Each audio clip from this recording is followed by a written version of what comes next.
तर मित्रांनो, आज चाललोय मी पवारांच्या गावाला म्हणजेच बारामतीला. खरं तर आज तिकडे एक शूटचं काम आहे आणि एक मीटिंग देखील आहे. मग हे करण्यासाठी आज तिकडे चाललोय. तर आता आलोय मी सासवडच्या घाटात, पालखी मार्ग जो आहे तिथे. खरं तर इकडे रस्ता रुंदीकरणाचं काम चालू आहे, त्याच्यामुळं डोंगर पोखरून हा रस्ता वाढवायचं काम चालू आहे. तर जागोजागी आहे बघा, डोंगरात देखील डोंगरावर चढून डोंगर पोखरतायत असे पोखलेन इथं पाहायला मिळाले.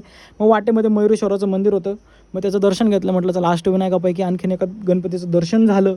मग ते दर्शन वगैरे घेतलं आणि पुढं बारामतीच्या दिशेने निघालो. आणि बारामतीचे रस्ते, बारामतीची झाडं, बारामतीचं पाणी आणि बारामतीचं नियोजन बघून खरंच खूप भारी वाटलं. पवारांनी बारामती मात्र एक नंबर केली.